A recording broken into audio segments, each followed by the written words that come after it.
Hi, hello, hi, and welcome to all our hearts and minds. Thank you again for tuning in. We're here to discuss all things that have been on our hearts and minds, the good and the bad, the concerning and uplifting, or just straight talk. We're your hosts, Kimi, our passionate heart, Yeah, yeah. and me, Jeanette, our mind and chronic overthinker. Let's get into it. Yes. Well, let's get into our checkup. We want to check in how each other are doing. This week, as we're recording this earlier this week, it was V Day. I forgot to mention it in our last episode. But did you do anything special for V Day?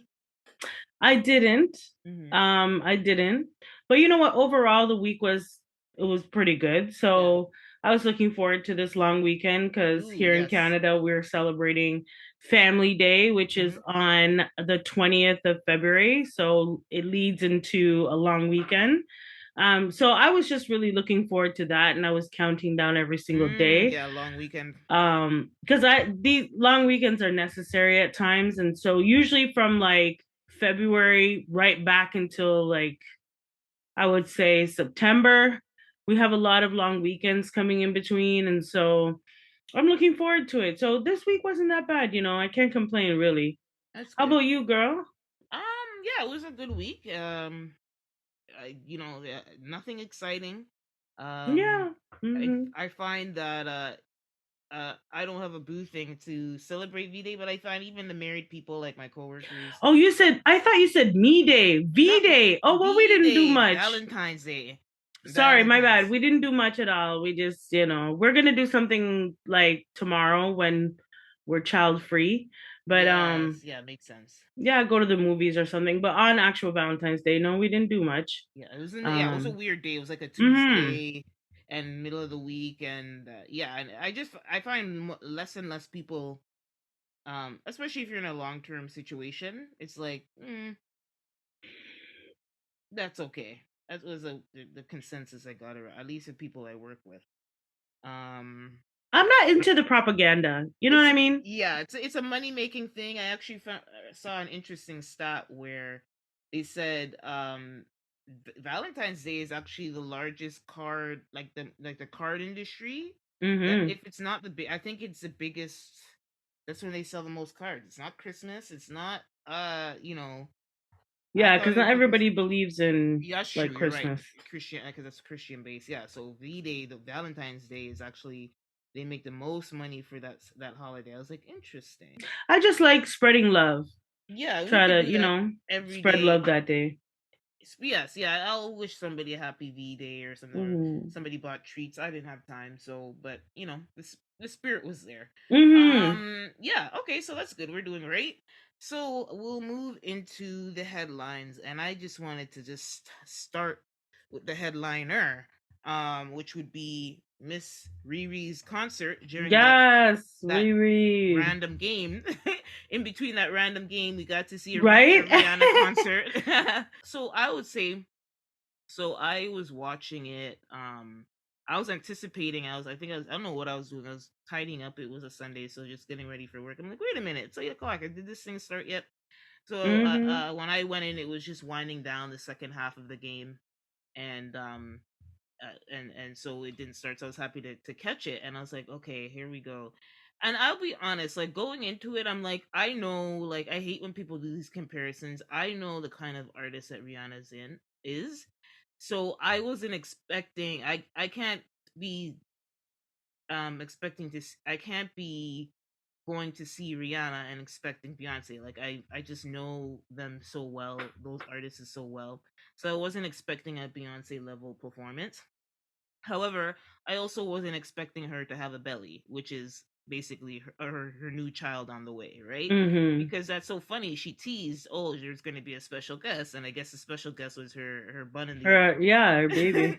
Hmm. So anyway, it opened up. This is Rihanna. Like one thing she's gonna do is give us looks. Rihanna is gonna give us looks left, right, and center. She only thing was interesting. She only had one outfit on. Again, she is with child, so doing the whole 9 yards probably wouldn't have worked out with her condition now, right? And Hmm. I'm rating this performance based on her condition. She looks about at least 5 months, if not more, if she has a small belly. So I'm gonna say I'm very, very happy she did this. I was very, very happy to see her. and she did lip sync of the first half, but at the end she gave us diamonds and she gave us vocals, and it was an amazing, the levitating stages, Mm-hmm. the sperm, people are calling them her dancers in the white outfits, which was Yeah, they interesting. look like sperm. They were saying that that's the ASAP Rocky's, that's the sperm that didn't make it to her bud. Right? Did it? That's the leftover. So it was a joke, a meme online, but I thought it was cute. And this is Rihanna. She's never, to be honest, performance has never been her number one. That's not what we love Rihanna for. She'll do it. She's an artist. She has to do it. But we love Rihanna for her personality, staying true to her culture and her roots, not giving zero fucks, being gorgeous, being living her best life, and giving us fun music. Okay, so you know and what? and you I'm know very what? happy For the with it. most part, I love me some Rihanna. I Yes. really do, as an Hmm. artist, as a Caribbean girl. Like I Hmm. love her as an artist. But I'm sorry, bro. I needed a little more. I needed a little bit Considering her more. condition, though. Yeah, but I've seen, big belly pregnant women and high heels on, doing all sorts of stuff. So I'm just saying that, I guess you know what it is that we haven't seen her perform in And a I think long we have to time. think about all those variables. We have to think about all the, and It's been a considering. long time. Hmm. And people like myself who are Rihanna fans, we're waiting to see. And I'll be honest, her fashion was not the best. It was all right. It Hmm. it could go on. It worked. Hmm. But I've seen Rihanna look a lot better than that. You know what I mean? And but overall, I think the performance was okay. Yeah. I only tuned in for the performance. Yeah. I don't watch football. I'm not a football fan. I don't like this football business, Hmm. but I will tune in for the halftime. Yes. And when I did, I was, pleasantly surprised, that, Riri was up there in her red and, she looking nice and everything. But I just felt like she could have done a little bit more. Like, just, Hmm. I've seen Rihanna look a lot better just going to a restaurant with ASAP. You know what I'm saying? So I don't know about the outfit. It's controversial for me. Mm. But I do understand, being where she's at in her pregnancy, it's like I just want to get this done so I Yes. can go snuggle up with my baby and my boo. That's You what know it what was I mean? giving. And so It I was could giving that. understand that, but like, come on, Riri, what do you expect from people? We haven't seen you perform on stage for how long? We're dying to see it. So when we do, it's like our expectation, which we shouldn't have, but our expectations are high. Well, the minute I saw her with the belly, my expectations It dropped. dropped, didn't it? It Yeah, dropped. dropped. So Mm-hmm. I was just like, in her condition, there's only so much she can do, and for me, she gave enough. She gave birth less than a year ago. Yeah, She hasn't been on stage in over 7 years. She and gave us. that's the part that kills me. Yeah, but then you're rusty. Like that's something, and this is a huge. She Right. did look a little nervous. She didn't look like she pulled it off, but maybe, I don't know if it's the safety of her situation, but she did look a little hesitant. But again, that's 7 years is a long time not to be on stage, right? Right. On top of being in a very vulnerable state of your, And that's the only thing for me where I'm like, okay, I get it. I get it. Okay, well, I loved it. I was happy. I was just happy to see her. I I saw was her. happy to see her. I'll agree with you on that. I But was happy. Riri, sorry, you have to give us something soon. After this baby drop, you have to give us something soon because we're like desperately wanting to see you. Like, I heard that the tickets to the Super Bowl were an arm and five legs just because you were performing. So you see your fan bases were thirsty for your performance, and you didn't quite quench the thirst. So Well, I feel like, me personally, putting myself in her shoes and a artist's shoes, I'm good. I'm at peace. Like, if she doesn't, like, I feel like we're getting a message. Like, if she does give us an album, it will be her last. I think basically she did a Vogue the Vogue article that everybody's talking about with her and ASAP Rocky and her cute little baby He's so cute. in it. She did mention, I think, I what I got the vibe is that there is a project coming.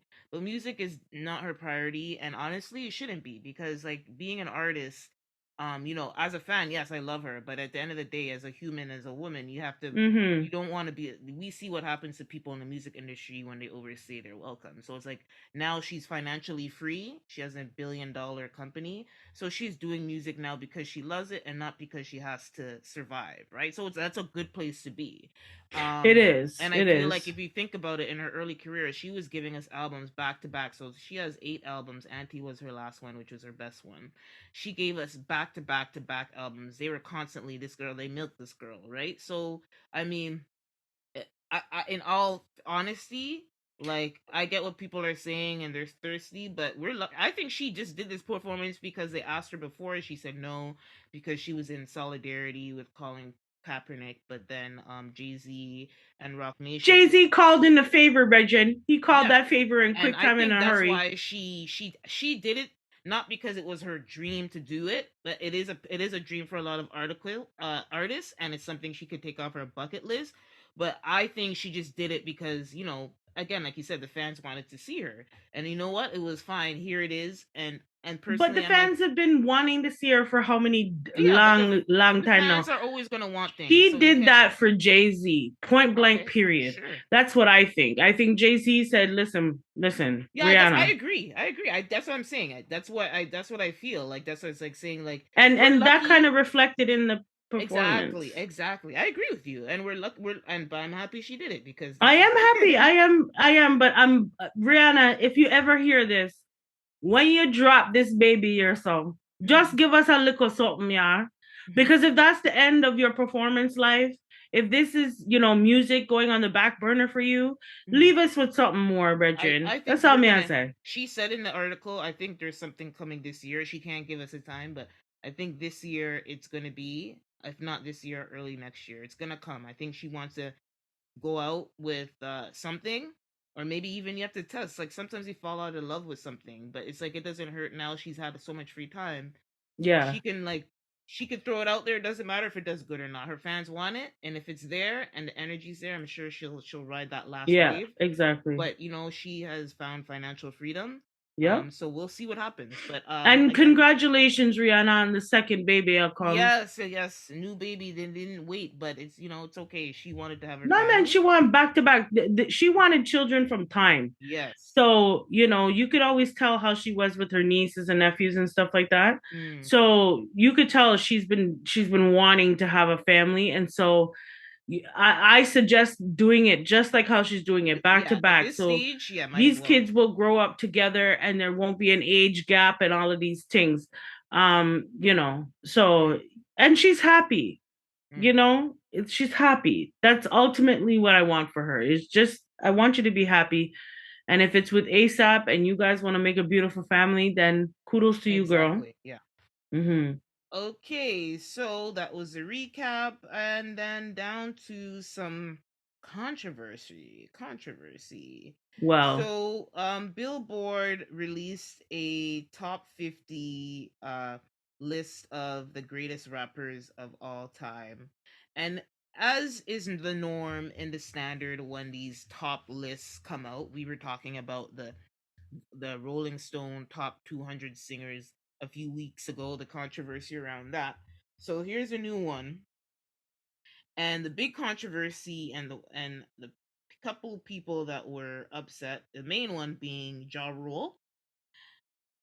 He is not on the list, and rightfully so. before we have a discussion, there are some highlights, but I'm just gonna go down to the top 10. The top 10 is always it's a good radar. 50 is a big number, so the top 10 is a good, I guess, um, barometer of a temperature check of the quality of the list.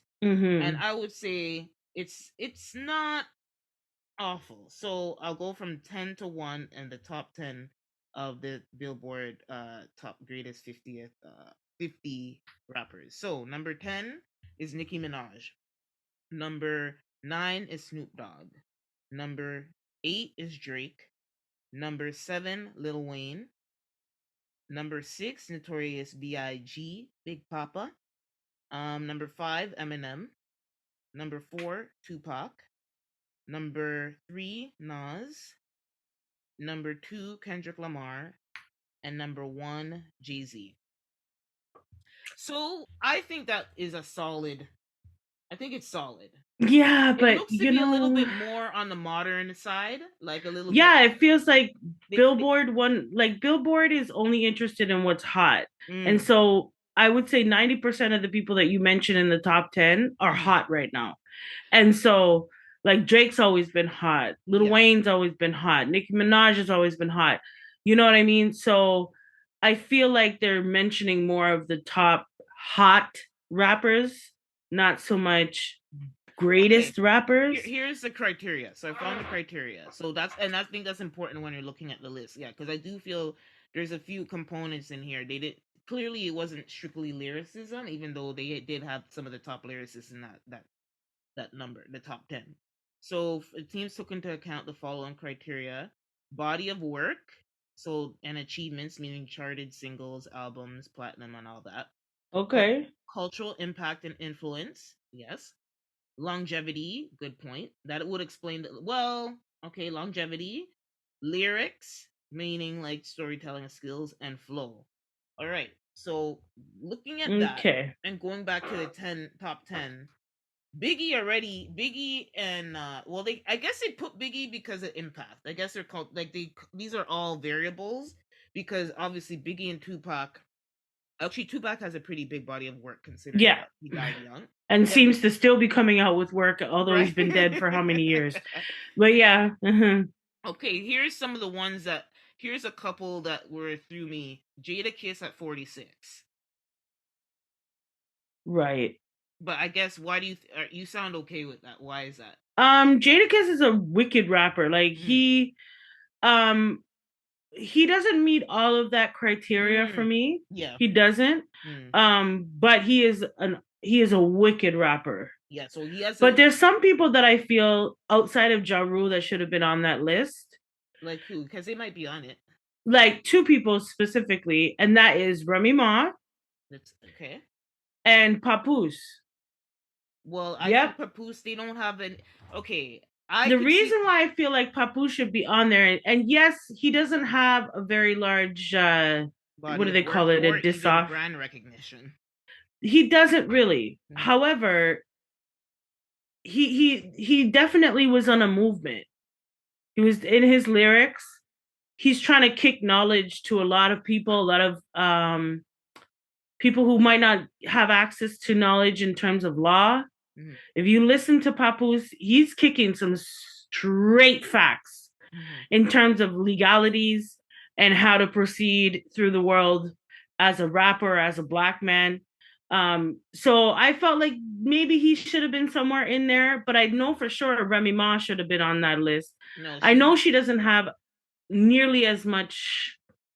she's not on the list. And based on the criteria, again, this is like you said, this is Billboard. I think if it was like say the source or something that's more Maybe who's immersed in more the into hip culture, hop, they because would Billboard, I don't mhm. really, Yeah, I don't exactly. know, I don't really hold their opinion as Yeah, true it's because mainstream. But then, okay, that's they're mainstream. So then the one of the biggest mainstream rap artists was Ja Rule. So Ja Rule not being on this list is wild. uh, well, he wasn't one of the biggest, but But he you was know, because definitely. I think his career got cut short. 50 Cent said, nah, we're not up for that. You're done. And he ended his career and took it over. Sad but true. But there's a few people on there like Future, for instance. Is he on there? Now, now I Well, understand he's very popular. I yes, he is. understand Yeah, all of that, but it's what he's saying. and he's been around for a while too. He He's like, has. He's been around for a minute, but it's what he's saying. Like I feel like he just took the whole culture of hip hop and rap and put it in the dumps where all he's pushing are drugs. A lot yeah, of what his lyrics are talking about is getting high, yeah. and I'm sorry, but that's not where hip hop started from. you No, know, but and like you said, your essence of hip hop is like more vastly traditional. different than Billboard's. Yeah, and as well as I think there's an element like trust me, there's been a debate, and I've even had to come around in the future. Like when I go, I'm like, okay, this guy's thrown made so much goddamn music. I'm like, okay, I don't really love him, but I kind of get it. I kind of get it now. I don't So get it.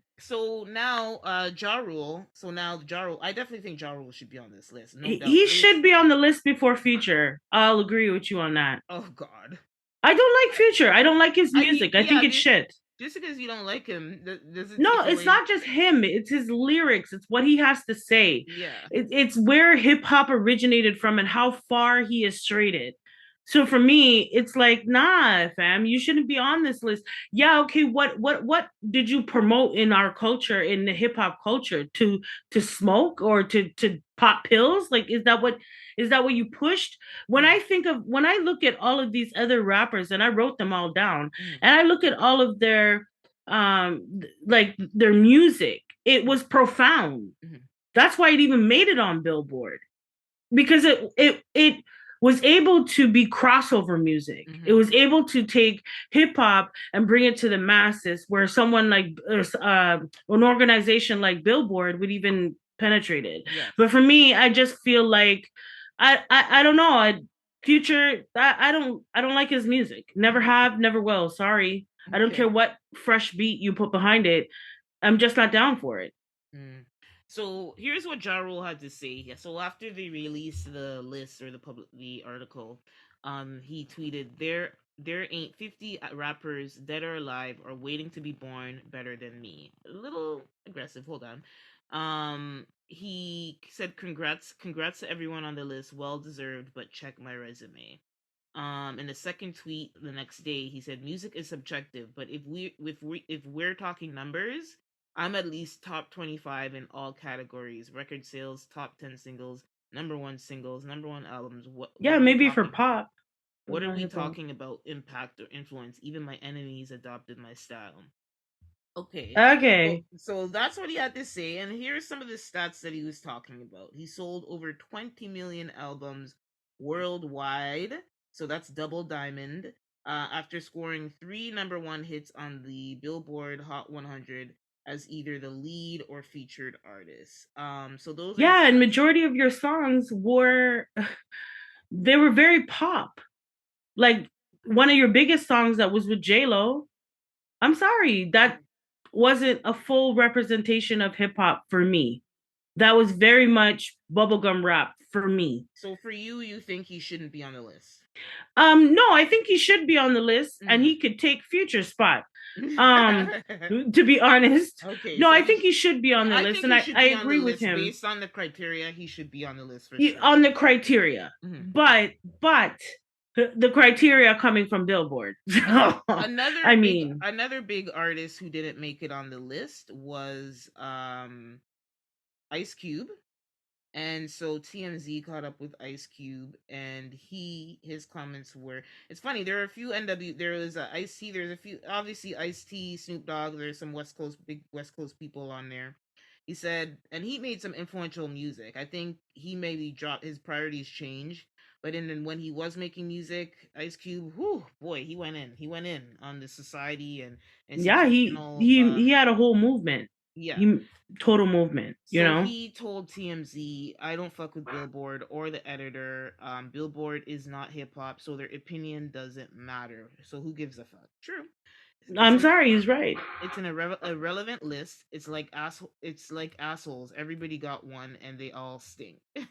All right, so it's true. We see a lot of these lists, and I just always think it's fun to talk about because it's a culture, and it's interesting to see the perspective and how these make these lists. So it's different. We're seeing a different list as if we were to see say like a Joe Budden or any of these like hip hop podcasts or magazines. Like I mean I don't know if the source. I think the source is not in publication anymore, but you know they would have a completely different list than this one. But I think they still captured the top 10. Still captured seem pretty relevant. Maybe the order would be different, but I think Yeah, at the I end of the guess day so. the top people I think made it in the top spots. Okay, so that's the list. That's the controversy. What are you gonna do? There's always gonna be a debate when people Yeah, but say I that. agree with Ice Cube. Mm-hmm. 100%. I Yeah. agree with him because Okay. he's one of the leading, he's like one of the, I guess, fathers of hip hop. Like when he came around, he made a change to hip hop, an actual, like, he stepped into the realm of activism with hip hop. Yeah. And like, I'm sorry, but that transformation itself, you know, I think he should be on this list. So, Billboard, I don't know what you're doing. I don't know who you have making this list, but you should have asked Jamal in the back. That's all I'm telling you. Oh You should have God. asked somebody because Okay, this we'll list move on. isn't We'll move right. on from the list. So the next headline is going to talk about our friend, our favorite auntie, Monique. Monique is in social media news or in blogs again. Again, Can't come out the blogs here. starting her statement with "Hello, my sweet babies," which Oh God, here we go. when she starts with that, you just know where we're going.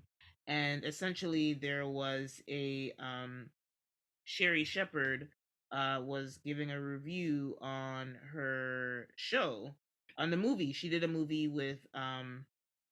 Uh she did a movie with what's his name? The guy, the director. With Spike Lee, No, Lee Daniels. Lee Lee Daniels. Daniels. Okay, And it's like a thriller, scary. It's like kind of like a thriller. I don't want to say yeah. horror, but it's one of those uncomfortable type of movies, right? And so there Sherry Shepherd was on there saying she was giving her review, and she said, "Oh, well, she had the drama, but now the movie's called The Reading. But I was happy to see her in the movie, and she did such a great job, da da da da." But she did caveat the beginning with being the fallout with all the people. So she did mention, "Oh, Monique has had some challenges, but I'm so happy to see her in a movie." That's kind of how essentially what she said. Then Monique came on to Again, here we go. Instagram. "Hey, Mm-hmm. my sweet babies, be sure There to we go. swipe." When she starts with "Hey, my sweet babies," There we okay, go. she starts with Okay. "Hello, Sherry and Kim Whitley. First, thank you for your compliments regarding my talents and performance in the reading. I couldn't help but notice, though, that you two said because my personality, I'm always getting in trouble. You then attempted to show a connection between my personality and me being blackballed, along with the fallout I had with brother DL Hughley. In addition, you two within the same breath mentioned how we as comics are underestimated. First things, kids with their parents, criminals with the law, and slaves with their masters get into trouble. And the last time I checked, I don't fit into any of those categories to get in trouble with anyone Oh, mentioned. Monique. Do you? Do you? When you two say we as comics are underestimated, and you, Sherry, Kim, and I, ironically all black female comics, why do you think we are underrated?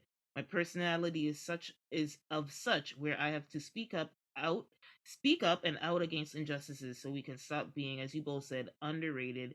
And if you notice, I haven't ever started a conversation about you two that involved any negativity in any way in all the years I've known you two. Check my resume. I don't go knocking on anyone's door saying things I can't substantiate. But some people have a problem with me because when they knock on my door with BS, I answer. She answers.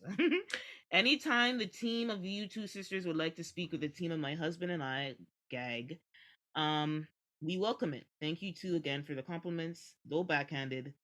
And please, no regardless, I still love you both to life. Sisters in quotations. So she means that sarcastically. I love us for real. Um I don't know. Like that's subjective. Like I think there, on one hand, I could see where she what they Monique, you need a tough skin. Like, what the hell? Every little thing that anybody says, you're ready to jump down their damn throat. yeah. Here's the thing is that we're entitled to an opinion. Okay. And you can't suppress that, you know, by, oh, my darlings and my dears and all this bullshit. I'm sorry. I'm going to get to the nitty gritty with Monique because I find it very hilarious that you only have this moral compass when it's good for you. Mm, Okay, and I'm sorry, but they have a right to their own opinion as your peer. They have a right. So if they're noticing that, as a black comic, a female black comic like they are, you seem to be getting into a lot of hot water, they have a right to express that. You don't like it, oh well. Just like how you're expecting your opinions and your beliefs and how you think to be rammed down someone's throat, well, they have an opinion too. And looking at your career, you are in a lot of hot water and you don't ever seem to want to come out of it. I think you thrive off of it. I really do. Because for some particular reason, you're coming for them for no reason. Like yes, it might seem backhanded to you. She would have been, it would have been much class, like she doesn't need to say anything. People are just happy to see her. So by her doing this clap back, it just brings, reminds everybody Of why what you've been doing for the last 10 years. we didn't see her in the first place. So she made it more negative than they ever could have. So whatever. Monique, do better. Get the chip off your shoulder. Like, honestly. Be thankful that doors are opening. Your talent will speak for itself. Just keep Yeah, it. that anybody wants to fuck with you in the first place. Like, honestly, I'm gonna be real raw and real nasty with Monique right here. Mm. They're coming at you with constructive criticism. And in your line of work, you need to be able to tolerate constructive criticism, period. So if you can't, then maybe this is not the line of work for you. But you can't go around attacking everybody. You just can't. And on top of that, why make it that worth it? Like, why is it really worth it to have made this comment? Who cares? You're working, you're making money again. Who cares? Let it go. Let it go. Let it Okay, go. let's leave the negativity Yeah, I'm gonna behind, leave her or and let it go. Yes, let I it go. will. Yeah. So we'll round out our headlines with last week we talked about our Toronto mayor, John Tory, who announced that he would be resigning from his role as a mayor of Toronto because he Can't keep his thing in his pants. he revealed he had an affair with in around the pandemic in 2020, or I don't know, it was 2020 or 2021, sometime during the throes of the pandemic here. And he's away from his wife and he is resigning. So the woman who's going to be taking up for him is actually a Scarborough, represents Scarborough Rouge Valley, which is our kind of where we kind of grew up. Mm-hmm. And her name is Jennifer McKelvey, and she was very emotional when he actually put in his official, did his last public statement before passing over to her, who she's the deputy mayor. So that's why she does not plan on running. So she's just holding this role until the elections come up. Mm-hmm. But unfortunately, he's sad to go. And I personally think they asked him, they wanted him to stay, but he said he wanted to prioritize his family. Two reasons I could think for that. Either he just really does need, like he did, took a lot from his family during the pandemic, and was very heavily involved in our city and trying to get things back on somewhat on track. Or it's like his like life is in shambles, and it's like, listen, either do this or he's gonna lose his family. So Yeah, I could see his wife saying, listen, it's either the job or me. yeah, because the job got you in this trouble. The The job took you job in. got you in the, and not only that, but you can see that It wore down on his him. he all of that stress of being the mayor, it's taking a toll on him physically. Yeah, You can yeah, see it. yeah, And so physically, emotionally, in his relationship with his wife, he has a lot of work to do. He has a lot of making up to do. He has a lot of, rebuilding of trust. And maybe that's the top priority for him right now and not so much the city. yeah. Fair I enough. don't wrong him. I don't wrong him. I think it is time for him to go. He's been the mayor for a pretty long time. Yeah, It and just sucks that we don't have. he did his due diligence. He's done his job. He's done Yeah, a good job, and it's time to focus on your family. yeah. All right, so we'll pause there and get into our second segment.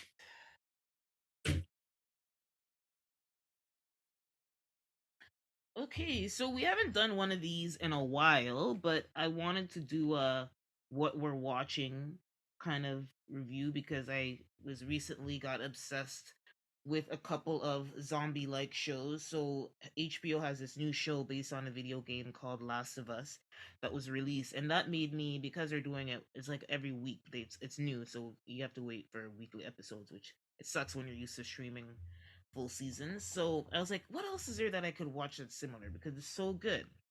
And they have then I went to Walking Dead, which everybody, well, a lot of people know. It's a very popular zombie show. And these are the Mhm. kind of shows that I stayed away from during the pandemic. Anything that had to do with end of the world, apocalyptic type of themes, Mhm. for obvious reasons, I was not going to watch that. Like it was too close to home. Like I was trying to Yep. watch things that made me feel good during the pandemic and stuff like that, but now that, things are feel a little bit more optimistic in terms of not the whole world dying. I mean, maybe in a different way, but things Mhm. at the end of the day, we're not in the throes of pandemic, so it's easier for me to watch something like this. So, Last of Us is an interesting take on the zombie concept because it's pretty much they open the show with the premise explaining, oh, a virus, talking about, like, again, they had a viral conversation, and then the other scientist was countering, well, the worst would be a fungal, like viral, there's medication that, can deal with viral. We're prepared for viral infection. However, we would not be able to counteract a fungal infection. And the question Mm-mm. is, usually fungus can't live in a certain above a certain temperatures, right? So basically, the counter scientist was like, well, the fungus dies after a certain temperature. So basically, the temperature of the standard body temperature of a human being, fungus right now can't survive, right? So that is impossible. But he said the point that he made is that with global warming, fungus will be able to adapt to the warmer temperatures and eventually might be able to take a human or animal as a host. And okay, so that's kind of the premise. So Mhm. the premise of the show is 20 years later, that same scenario happens, and the world is pretty much in shambles because of this fungal infection that are turning people into these zombie like creatures. And unlike zombies, they're Mm-mm. not slow, they're very fast, they're jumping and all doing all of this. So it's intense. But anyway, Mm-mm. very interesting character. I don't want to give too much away. It's going on right now. But that's what I'm watching now. And then it led me to Walking Dead. So there's the zombie theme here, and that was a super popular show that a few years ago everybody was talking about it, and like I just never got into it because I didn't have the channel, and I just never got into it. When it's a show when everybody's watching at the same time, I kind of like, I'm not interested. All you these people talk about it so much, and like I don't even want to watch it. Right? But I know. Me too. yes, exactly. So because of this show that I'm watching, and I don't, it's weekly by weekly, so to have something to watch in between, Mhm. I binged The Walking Dead, and it is, here's what's interesting about it. The zombie thing gets boring after a few episodes. There's only so much you could talk about and see zombies, right? But what it is telling us is, again, when we think about these apocalyptic times when the world's ending, what humans, the reaction, who we turn into, how do we survive? Right. Are we going to be selfish or are we going to be helpful? Are we going to be savage or are we going to be, and there are times where you have to be savage. And it's Yeah. like, another thing is, with all the cast, or there's supporting characters, there's all the characters have a backstory, and they have a full rounded, when you have a show where there's a lot of people but they just tend to focus on, like, say there's 9 people on the show, but you really only learn a lot about 3 or 4 of those people. This show, you get to learn everybody from back to front to front to back to side, in the scenario, and you can see as the seasons progress, you see the change. So I'll give you an example. There's a woman who's married. Her name is Carol Savage. I have to talk about Carol. Carol Mhm. was married at the first season. She was married to an abusive man. He was kicking her ass and controlling her, and she was very meek and didn't speak up for herself.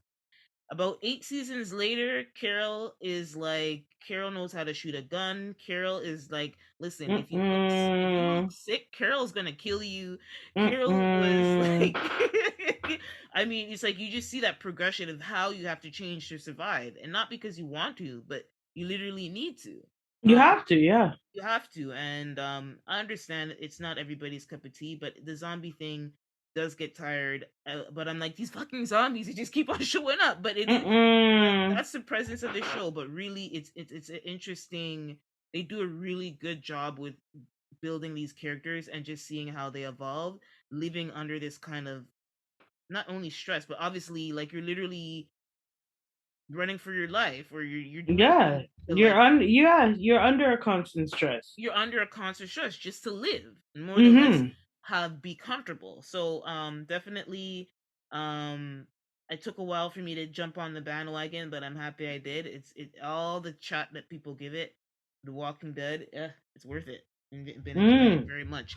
Anyway, and I won't even say to recommend it to you because I know that's not your cup of tea because it is pretty gross even for me. Um, Yeah, yeah, yeah. I'd probably have to pass on that yeah, one. even for me, I'm like, ooh, damn. But I get why they have to up the ante after a while. It's like after seeing so many zombies, it's like, what else are you gonna do? But they do a job. Right? They do a few jobs every once in a while. They get pretty gruesome, and you're like, oh, okay, yeah, yeah, that's what we're watching. Um, Right? so yeah, that's what I'm watching. I recommend it to you guys. Very, very much worth the watch if you can stomach it. Mm-hmm. Moving on to our first segment, Wagwan for real. Awkward for real. And so with Wagwan for real, this segment we look at stories that just don't add up. They just Mm-hmm. don't make much sense. We hear them or watch them and we have to ask the question, Wagwan for real? Mm-hmm. And this week we're going to be talking about our precious little cousin, Halle Berry. Sorry, I always do this. Halle Bailey, Bailey, yes. which is Chloe Mm-hmm. Bailey's younger sister. They're not twins like I used to think. That is her younger sister, who is a future Ariel in the Little Mermaid, which I saw the trailer, a longer trailer. I don't know if you saw it. They released it, and it looks. I can't wait to see it. I'm a grown woman, but Yeah, I did see I'm the longer trailer and I can't wait I'm till it comes excited. I out. want to see who. I can't remember who's playing Ursula, but they did a little preview of her at the end, and she looked terrifying. Um. Mm-hmm. So we'll see. Interestingly enough, maybe we will save this for another episode, but the prince, Halle is who she is. She is our black Ariel, and although she's a mermaid, and then the prince is still a white guy. Mm-hmm. And I guess based on the controversy, I think it's safer. It was safe for them to do that because people were losing their mind over over Right? Haley playing her more or less if they changed the prince to a color, Oh goodness. even if he wasn't black, even if he was like Asian or something else. Yeah. I think that would have been Mm-hmm. another thing. So they had to keep Disney's like, we'll do a little tiptoe, but we're not going all the way left. Right? But yeah, so anyways, her boy, she's currently dating DDG. He came to, they say he's a rapper, and I'm sure he's a rapper, but I think he really was came up to be famous as a YouTuber. Mm-hmm. And then his ex-girlfriend, Ruby Rose. So there was like some trouble in paradise. Like, Haley is a young woman, or Yeah. Halle is a young woman. She's just 22, and her boyfriend DDG is 25. And this is her first serious relationship. Like, they are so adorable. When you hear them talk about each They other, are cute. it's so unreal. Like, it's just like young love. Oh, it's so beautiful. And so she wrote on February 12th that the devil is working. Please don't feed into the lies, especially from a third party. So at first I didn't know what that meant. But then Mm-hmm. then DDG's ex, Ruby Rose, posted something saying, calling out the t-shirt that she was wearing. And she said, um I think it's weird that He has you in my t-shirt. he has you in my t-shirt. And she showed the picture of her wearing the t-shirt a couple years before, and then the new posted picture with Halle wearing it. That's the ex-girlfriend doing that. Weird flex as far as I'm concerned. um and then after that, he there was some back and forth, and he was saying some sending some subtweets saying like, "Oh, people just want to be miserable" or some shit like that. And then now she's getting pissed because basically there was a clapback, and then Halle made that comment of people trying to bring their negative energy. So then she went on to and tweeted, "You call me every time you see me with a new nigga talking shit about them. I'm single because I don't play that shit. You know that. That's why you went to the calm girl who will put up with it." Damn. My Right? And gosh. that's in response to the DDG said after she started her, getting involved. She's weird and been trying to get back with me ever since I moved on. And then she shared a DM or something from him where it was kind of insinuate it wasn't direct, but you could see maybe he was trying to get in her good graces in some way, right? More or less. Yeah, he's trying to, do a rebound. Yeah. Um, Halle, she's such a beautiful soul and Mm, such a beautiful spirit. mm, Um, that this type of nonsense, like why I feel it need to go into this segment, what going for real is really Ruby Rose. Really, right? what you really about? What you really Mm, about? mm, You are you cloud chasing? Like what you doing? Because I don't understand why you had to do that. yeah. I don't get what the point was. If you're upset with him, be upset with him. You know, she did make a comment, Ruby. She said, that she hasn't been with anybody since him, Mm-hmm. and maybe it's because you're still salty Yeah. because your salt is pouring all over poor Haley here, and Mm, I don't know why. If he wants to put her in a T-shirt that used to be yours, that's not her. That's not something you should attack her with. yeah, That's exactly. something he's doing to spite you. Mm, Unfortunately, okay. unfortunately, he's using Haley to do so. But for the most part, I think you were being a little spiteful. You were being a Oh, little bit clearly, yeah. like it was unnecessary. I don't know why you did that or why you felt it you needed to do that There's and only point that one. out. Yeah, exactly. There was only one thing that was going to come out of this, right? It was always going to create some type of speculation, and when there is public speculation, even if you guys are comfortable in your relationship for whatever reason, then it just would add some fuel to create just negativity in your relationship, and it worked. But why? For Yeah, no, what? it's true. Yeah, that's what I'm saying. It's like, Like he's where he wants to be. yeah, You know what I mean? Like he's where he wants to be. unless to your point, he said something different at some point, and that's why Well, he very well could, but then that's not anything to do with, yes, I agree. with Hallie. Like that has nothing to do with her. So if you're upset or you feel like you're being gypped or he's doing something in the background or whatever, attack him Yes, I agree. and Yes. leave it there. She doesn't deserve that. She's not a part of it. And if anything, she's also a victim in this situation too. Mm. Like she didn't know that that was your shirt. Nope. You know what I'm saying? She didn't. So therefore, you putting Because it if on she knew, blast for what? she damn well wouldn't have put that shit on. Get down. She don't need to. She doesn't need to. And you know, DDG, don't drop the bag, bro. Right? Don't Don't do drop it. the bag because you're looking like you're about to drop the bag. And if you're gonna take up this Ruby Rose girl, and try to, double back on that, be prepared because, I think that Halle, she's strong enough to walk away from you. Mm. Yes, it's puppy love and they're young and they're Yes. figuring out things and everything. And I can get that. But I think she knows her self-worth Mm. enough where she's not going to stick around for the I nonsense. hope so. I don't know. I would hope not. I think her big sister will come in and say, girl, no, we're not doing that. We're not doing that.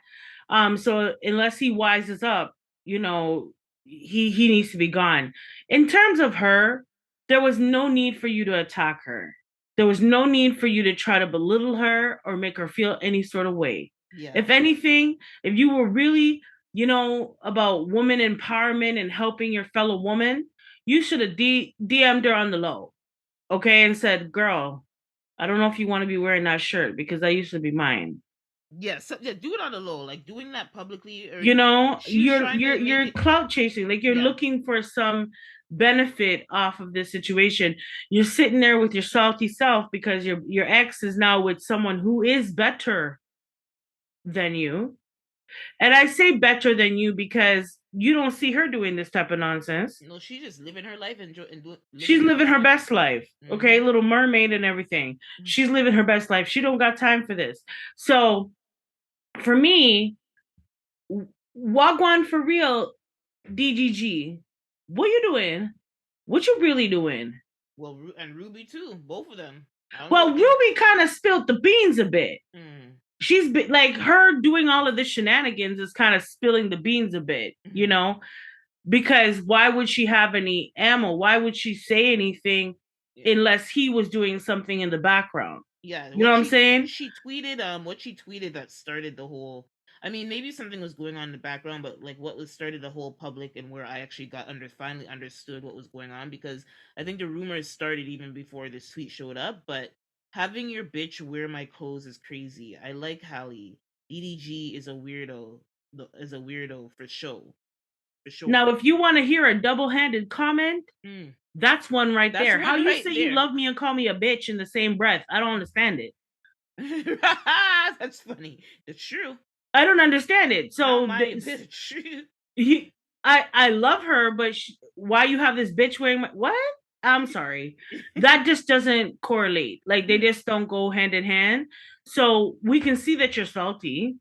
We can see you're salty, and that's fine, you know, because maybe he's playing with you in the back, in the background where no one can see, and he has Haley in the front, you know, and so that doesn't rub you the right way. But I just don't think this is the way to go about it, and I just don't think that you needed to bring her into that. And you're talking out of two sides of your mouth in one sentence. You're calling her a bitch, and yet you're saying you love her. So I'm sorry, you look like the loser in this Oh, situation, for sure. because ultimately he's where he no one's focusing on him.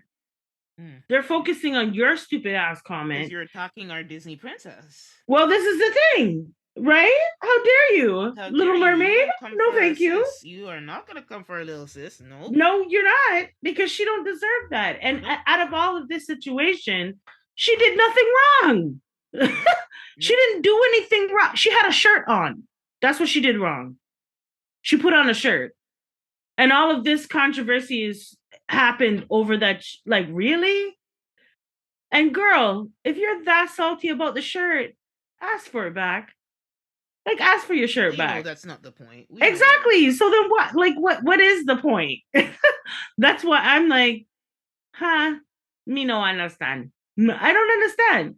You know, I don't know if you are looking for some publicity. I don't know, because Haley's name brings a lot of weight. You know what I mean? And these two are in the spotlight, and they are a cute couple, and I hope they can work it out. Yeah. But Haley, what I'll have to tell you, little sis, Make sure you're out looking out for their signs. Don't let this man bamboozle you. this is what I'm saying. This is what I'm saying. You might love him and all, but keep your eyes open, girl. Keep your eyes open, because he's obviously doing something in the background to make this girl that mad, Mm. where she's gonna attack you.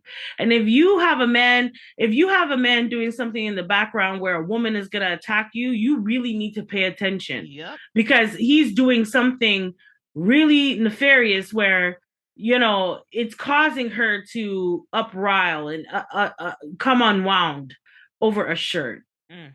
Good point. Really. But anywho, Yeah. we're gonna move on. We're gonna move on from her. And Haley, girl, don't worry about this heifer. Really and truly, don't worry about her. You should take her shirt and burn it. You burn it right and put it all over the social media. You want the shirt? I'll collect the ashes. Anyways, we're moving on into the workout. And so this is where, we work out our hearts and exercise our mental fitness. We do deep dive discussions on issues that are impacting our culture. So this is a topic that we might have touched on very briefly in other episodes, but I did want to there was a segment or a show on Dr. Phil, and he was talking about millennials, boomers, and Gen Zers, Mm-hmm. specifically boomers and Gen Zers. And so he was trying to, I guess, close the gap and understanding the different generations. And so one topic that was on his show that he did talk about was work life, and how Gen Zers, boomers, and millennials are very different. And so when we got a chance to listen to some of the boomers and their expression of the workforce and how they see it, they did not say a lot of nice things about Gen Z. They said that they're lazy, that they don't have good work ethic, Um, they're not willing to work hard for anything, Mm-hmm. and that at times they can be really sensitive in the workplace.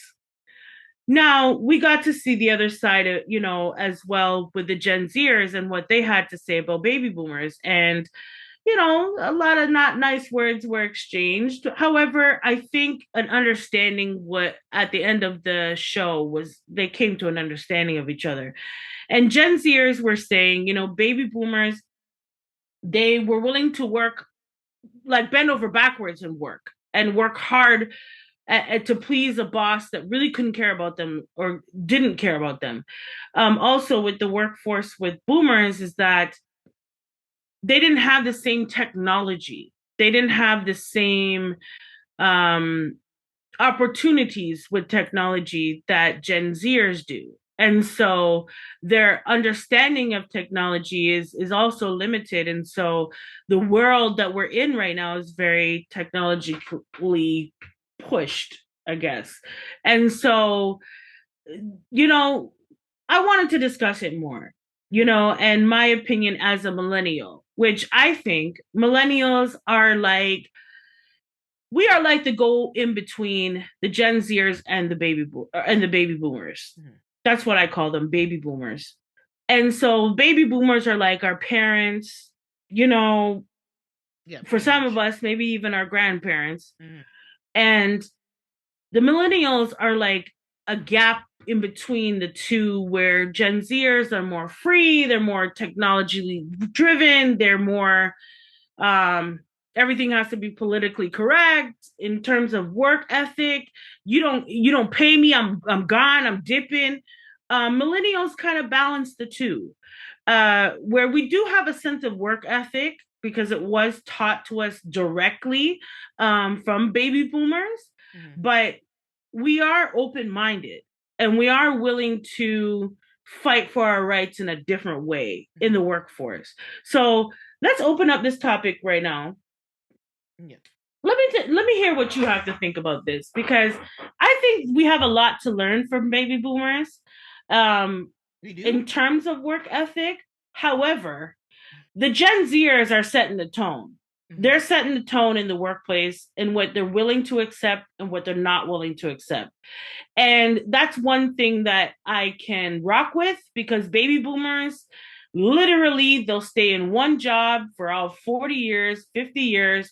And, along that course, might not have really climbed the ladder, might not have really uh, had chance of advancement, but were willing to work their fingers to the bone Mm-hmm. for someone who at times could have treated them like crap, you Mm-hmm. know. Um, Me as a millennial, nah, I'm not down with that. I'm not down with that, but I do like the job security idea. I do like having a job, for a long period of time and gaining whatever experience I can. So, so tell me what you think about this. Tell me what you think about this Personally, baby boomers and things. boomers, no, I don't look up to boomers when it comes to work, anything related to work. I think every generation is shaped by the circumstances, right? Yeah, I So agree. obviously I can't relate to why the baby boomers are why or who they are. They were people. They're children of war. That's why there's so many of them. If we look at, there is a civil rights movement.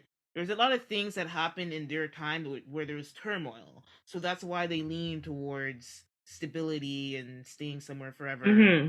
and stuff like that. So that's their situation. And they're the people who, like, they want to work somewhere for 20 years, and they believe in motivate they're motivated by duty, and they feel some loyalty to a company, which absolutely not for me. So Well, the then, companies have changed though too. and companies have changed as well. Yeah, exactly. Like, I think back in the day, companies tried to retain employees for that. As much as people wanted to stay there for 20 years, and companies generally, I think they wanted their employees to stay there for 20 years as well. So it was a mutual Mm-hmm. understanding that you wanted to have a long-term um situation. However, as we come into our generation, where there is a gap generation between us, but I think that you'll see the bigger differences with between millennials and boomers before, like, there's Gen X before them, but I mean, um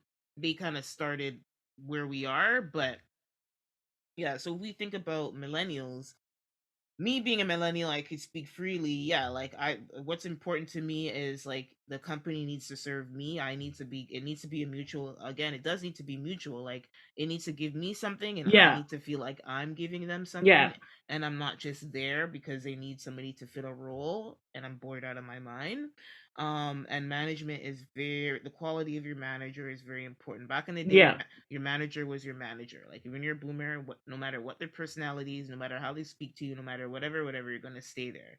In our generation, if your manager is, like, very toxic, you are planning you are planning and strategizing to get the hell up, if not out of that role or out of the company, moving to another team. Like, you are not going to put up with a terrible manager. In our generation, we're just not going to do it. It's not, we believe in work life balance, and that's one of the things that contribute to that, is, like, not having a toxic relationship with the person that you report to. As well as, going thinking of Gen Z, here's what I appreciate about Gen Z. Gen Z is this, each generation is just working on another generation's progression and making their work life as healthy as possible, and fit them. The only negative thing I would say about Gen Z is there's a sense of entitlement at the entry level. Like, I think all of our generations previously, including the millennials, believe that, you have to get in, and when you get in, you kind of have to you have to do the grunt work. You kind of have to prove yourself, And and that's what I think and we've it's learned not. from the boomers. That's what I think. Like, they were more willing to take what they could get to get in, right? And then once they got in, Mhm. they proved themselves and worked their ass to the bone to get where they want to go. Um, Yeah, but I mean, but there was very little reward for that. There was little well, acknowledgement. that is true. That is It's true. just expected. And so with Gen Z, I think, yes, I think you should have expectations for your manager, obviously, and again, it should be a mutual relationship. Like, you're not just there because you're happy to be there. You're there to learn and grow, and as you grow, hopefully they give you a space and a path to grow. Mhm. And if not, of course, you leave. Of course, you don't owe them anything. But I think it's the fact that they want to go in right away and be, like, leading certain things. So I saw this thing, research done by Purdue University, and something that they said that's interesting. So Gen Z is motivated by diversity, personalization, individuality, and creativity, which again speaks a lot to that sense of where you need to give them a path to grow and to express themselves. You can't, you come in and you have, um somebody, you come in and it's like, this is how you do it, this is always how you do it, and it's like they're not gonna thrive in that kind of environment. Their self identity is heavily tied to, be a digital device. They value independence and individuality, and prefer to work with somebody closer to their age, so a millennial manager, and want to be experiencing innovation, providing innovation, or being an innovative environment, and new technologies. So that speaks to, when you're working in when a Gen Z is in a culture, they're going to appreciate a culture where they can express themselves. But the thing is, they're coming in, and if they don't have that right away, they're going to leave. Like, they're not even giving it a chance. Like, But here's that's the thing: is that sometimes when you're working for a company, mm, yeah, I understand your need to express yourself, but there's a time and place for everything. yeah. And so sometimes this is not a up right, like an upheaval, a revolt in the No. business. No. Sometimes you gotta understand someone else's perspective and work that model. That's just what you're hired to do. Mm, You can't come in to a business that is established and then want to whirlwind it and leave. That's just not how it works. mm, That's not how our society works in general. You can't have this expectation that you know best, mm. because you don't. No, yeah, you have to be open. You have to be open, and you have to be willing to see okay, well, this is how this company has been doing it for a while. They've been in business for a while. Well, they're doing something right if they're in business for this long. Now, could we improve on some things? Yeah. Yeah, okay. Once you worked your way up, and once you've proved that you have interest in the company, then maybe you can make suggestions. But you can't come in the door thinking that you're going to overhaul an entire company And I that's think been that's in where they operation for more than 30 years. that's Like, where mhm, that's I where they think that's should. just the entitlement of it all is just beyond me. And I think that does, you know, what I've noticed with Gen Zers is that they're very isolated. In their thought process at times, they're kind of isolated in this is how it should go, and that's that. And if it doesn't go that way, I'm just gonna leave. Well, yeah, sometimes that works, but sometimes it doesn't. And stability is essential.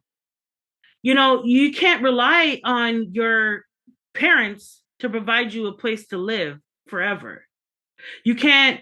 So therefore, with that being said, you can't always come in the door thinking you know best and that you're going to change the entire functioning of a company. You just can't. And if you have the attitude that, oh, well, I'll just go on to the next and I'll just go on to the next, well, who's going to pay your rent in the meantime? You know, who's going to fund that lifestyle? You know, and so that's why I feel like sometimes millennials, we're like the in between, where yes, we can see where the Gen Zers are right, that things need to change.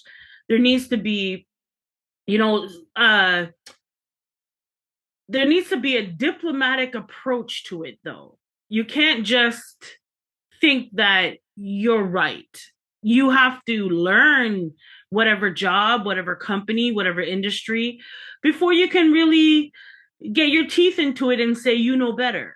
Well, And so I feel like millennials were willing to do the hard work and then speak up, you know? Um, Baby boomers, they ain't saying shit. They just want a damn they're ready check. to retire. They're just Give like, me my this is check. my benefits and keep it moving. I know business about none of your company. Just give me my damn check so I can get up out of here. And so they're not willing to even change anything because they're not interested in change. They're interested in the stability of having a job and what that Exactly. provides them in their lifestyle. Um, you know, hey, my niece is a Gen Z. She's a Gen Z, and sometimes I feel a disconnect with her Hmm. only because when it comes to talking about work, it's like, well, you know, I'm just going to move on. I'm just going to do this. I'm just going Hmm. to do that. And I'm like, but hold on a sec. You have to think about longevity, right? So if you're in a particular industry, you know, some industries are smaller than others. And so you boxing around from this to that to this to that to this to that with really not gaining any true experience. I don't know if that's always the best way to Hmm. go. I don't know. I don't know. For me as a millennial, I like a sense of stability. I do. It helps me sleep at night knowing I know how to pay for my lifestyle. Also, as a millennial, I feel like I have learned some things from baby boomers that some people might argue are good and bad things. I don't know. Like having a consistency in a job. That's something that I've learned. However, I'll take with the Gen Z. If you don't treat me right, you don't pay me what I'm worth, then I'm out. You know, I can understand that too. So I that's why I feel like as a millennial, I'm speaking for myself, that I feel like I'm a combination of both because we were very much raised and brought up by baby boomers and how they thought and how their work ethic, it was instilled in us whether we want to believe it or not. And so now we have a little bit more push, we have a little bit more say. And so I feel like there's a time and a place to do all of that. You know, not you just got the interview and you're expecting a managerial position. Hmm. Like, I'm sorry, it just doesn't work like that. And your expectation that it should work like that, I don't know, it's a little presumptuous if you ask me. But I think all in all, closing the gap is very important because I think we all, throughout all generations, have something we can learn. Yeah. Um, Gen Zers, yeah, you might work better with other Gen Zers. I get that. I understand that. But there is something to be learned from generations before you. Take what you will, and dash what you won't. You know what I'm saying? And that's cool and all. But I do see there is a difference. I work with baby boomers, Hmm. and yeah, their work ethic is something different. They'll bend over backwards. They'll work Yeah. their fingers to the bone Hmm. and not ask for a raise. Mm, yeah. Yeah. Me, on the other hand, I'm like, yeah, I'm right there with you. I'll work my finger to the bone, but best believe My me, value needs to be best appreciated. believe me, I'm going to pronounce and make sure that my value is met. And if it's not, then I will bounce. But we always want to make sure we have something to go to. So that's something that we've learned from baby boomers and the stability of it all. That we're not just going to dip from a job and not know where we're going. We have to have somewhere to go, something that we're going to um, go into after we leave this position. Hmm. I feel like a lot of Gen Zers don't really care. Nope. I'll just find a job. Yep. That's the attitude, and it's like, And honestly, what they have in their favor, and I don't know if it's a pandemic or if this was always. I think the pandemic made it more pronounced. maybe, yeah, In that, like when we had the Great Recession, when we talked about, yeah, there is plenty of people. Their jobs are companies are so hungry. There's plenty of jobs they could jump to, and that's just a sign of the times. I mean, obviously, our economic circumstances have since changed right now as of yeah, February 2023. So who knows what that looks like? But I mean, and to your point, a lot of them still live at home. These people are people who the oldest people would be in their 20 years old or something like that, 19, 20 years old. That's why this generation right now is kind of like they can hop from job to job because to your point, they most likely are living at home, are still being supported by their parents. So you can have that culture. It'd be interesting to see their work patterns in 10 years when they're right, the oldest of the group are closer to their 30s. So I think that's going to change, to your point, where they can jump. But something interesting that I saw in the Purdue research was that Gen Zers, 84% of them expect their employer to provide formal training, and that's again, I think, speaks to their expectation of it speaks to their entitlement.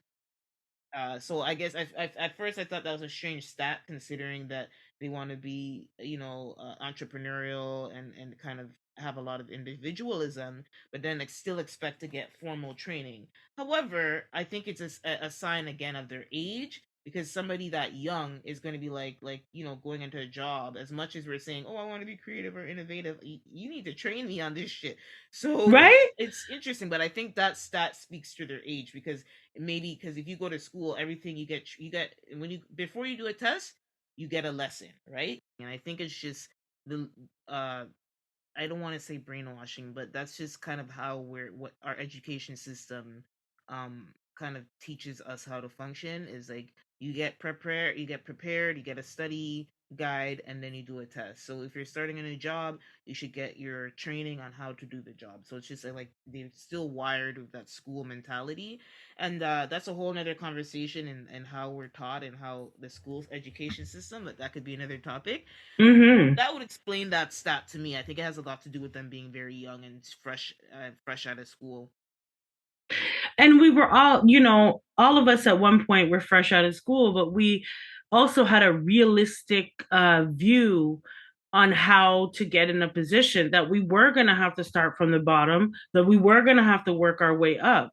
And um, thinking that you could just come in the door, expect formal training, and then want to change the entire company.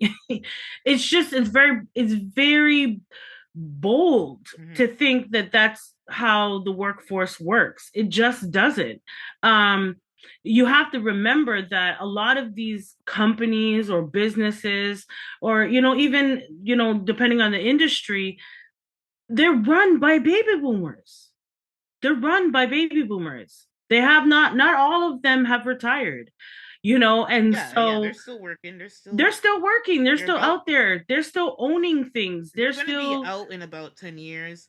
Owning, well, that won't change. But in terms of the workforce, a lot of the baby boomers are like in the early going into the early 70s. So, um, or early, exactly. And yeah, so a lot of them are trying to make their way out of the industry. However, there's a sense that I'm getting from baby boomers that they don't feel like 100% comfortable that the generations to come will be able to carry the torch. no, they don't have And a choice. they don't have a choice, but I can understand their fear. Hmm. I can understand their fear because they don't understand how do you expect as a Gen Zer to carry the torch if you're still why are we even using a torch and not a flashlight, like, if that's how you're thinking, you know what I mean? So It's as true. a All baby boomer, I would be very afraid. I Yeah. would be very uh maybe not so much afraid, but I would be a little perplexed on how our world is going to be. Um, you do need stability. In order to live the life that you want to live, you have to have some sense of stability. There is not going to be someone who will pay for your lifestyle and for you jumping from job to job forever. There isn't going to be. Mhm. So um you know what, I just like closing the gap and understanding each other. And like you said at the top of this segment, is that baby boomers are coming from a different world. Mhm. Each generation comes from a different world, and we are a product of our environment. So how we run our society is heavily based on what is going on in it. And so if you're having a war, then yeah, stability is very important, because you don't know if your whole village or your whole city will be blown up the next day. So I could understand that. Now here we have, more relaxed of a view, because technology has kind of helped with that in relaxing how we look at things. And the Gen Zers look at things at a very easy, everything's at the touch of a button for them. So it's very hard for them to understand baby boomers and where they came from and their generation and their environment and what they were going through and why they have why they are the way they are, Mhm. and vice versa.